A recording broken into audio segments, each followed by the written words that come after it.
Today is the day that I am leaving for Las Vegas to go and check out a van. I have made the decision to start living the van life sometime soon.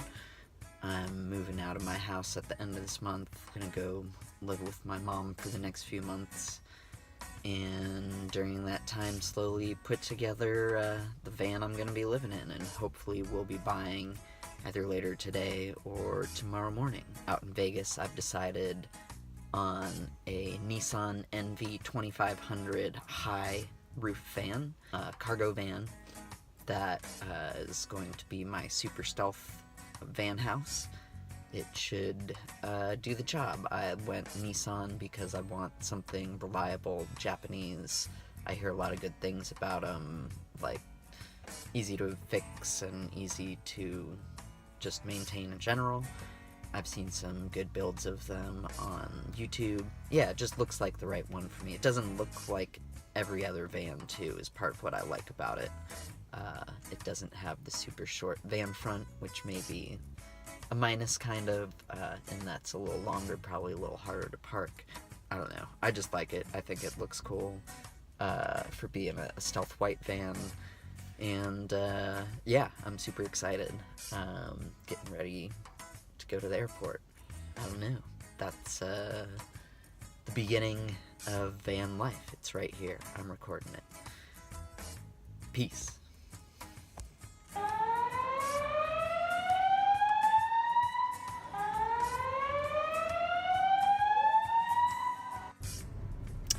What's up, YouTube? Here I am on my way to get my van and start the van life. I am getting a Nissan NV 2500 HD SV.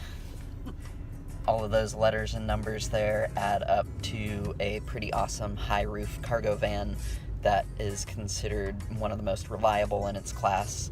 Not necessarily the best mileage, although this one that I'm going for should have it. They're not officially released by Nissan because it's a commercial vehicle, and those are not needed to release miles per gallon by the EPA. Mostly, I think, because they can have such variable loads put on them, and there's just such a wide range of mileage you could get out of them. And anyways, I did not get the one that I went to check out in Las Vegas. First, the dealer was kind of playing some games with me right before I got on the plane. He called me up and told me there was someone there with cash in hand ready to buy the vehicle, and I was like, should I not get on the plane? And he says, no, call me when you land. And I'm just like, okay.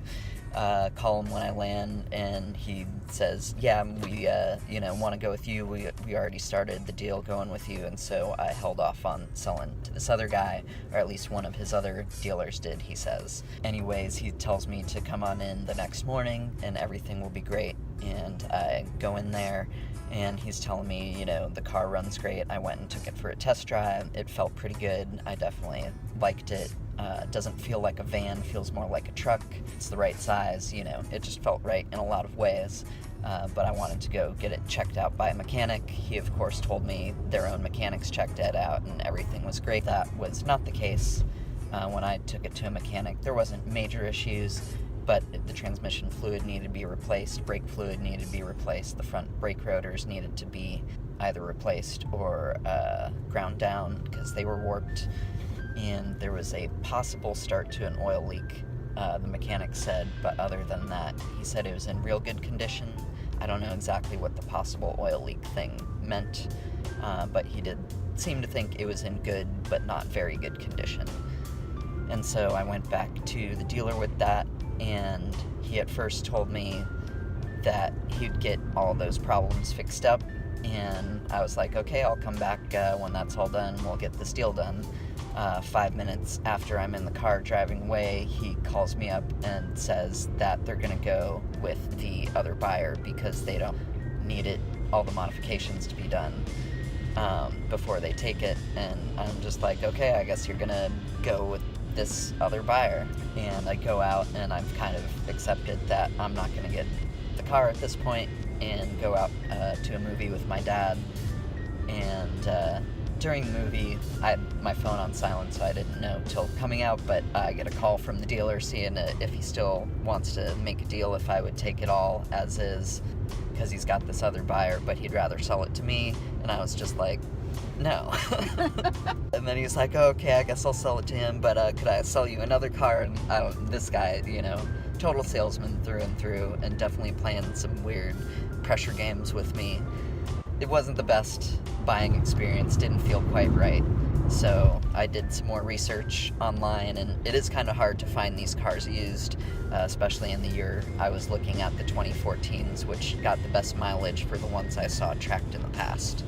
It did seem pretty ideal in a lot of ways, but he wasn't willing to budge and take care of anything, and so I'm not going to do business like that.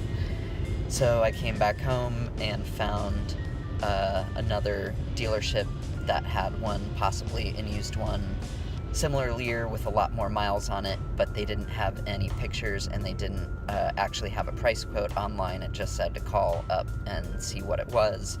And I did, and they're like, oh yeah, that's only a wholesale fleet vehicle. It had, 200-something thousand miles on it. You wouldn't want it anyways. How about you come in and check out a new one? We'll get something worked out for you for a good price, close to the same, monthly rate that I'd be getting an used one for. And I was like, okay, I was curious just to go and see what it's like, what they could do with the numbers. Went in and, they got the numbers a little bit right, but on a 72-month loan instead of a 48, so, I'm still paying kind of a lot more in the end. And they weren't doing anything to lower the price of the vehicle or make any sort of deal, which I know any dealer with a new car is going to be able to do that, is going to be able to take some off MSRP. They weren't willing to do that, and so I did some more hunting online and found TrueCar, an app website that helps cut through the bullshit MSRP pricing and get you to kind of the lowest you'd be able to bargain to, and found a dealership up in Petaluma that is going to give me that deal on a 8-cylinder one, which I was looking at a 6-cylinder at the other one, and after doing more research, the 8-cylinder actually tends to get better mileage than the 6, and last year when they updated the engines, in 2017, it's the same this year in 2018. On the 8-cylinder, it's got this more advanced valve control system that should give it even more mileage, and so I'm hoping, any money that I spend a bit extra on it that I am, and actually I'm getting the same price that they were offering me the 6-cylinder were for at the other place, with all of the discount off MSRP they're giving me on this one, which is around $3,300. So that's pretty cool. About to go get it. Got my mom here driving me, helping me out. Hi. We'll update after I go through that whole buying process. So my van buying experience was a total breeze at North Bay Nissan up in Petaluma. I didn't record any other video of it afterwards. I was just so excited to have my van and drive it home, as you can see in the pictures here. And I might as well give you a quick tour of the empty van just after being bought. This was, I believe, the next morning, right after buying my van, that I am doing this little walkthrough here, which you should be enjoying. I think that's gonna about do it for Van Life Episode 1, The Beginning. I hope you all have a wonderful day. If you like my YouTube channel, please go ahead and subscribe. If you liked this video, go ahead and mash that like button. I'm gonna be launching a website, dudeinavan.com. That's not done yet, but keep an eye out for it in the future. Bye, YouTube.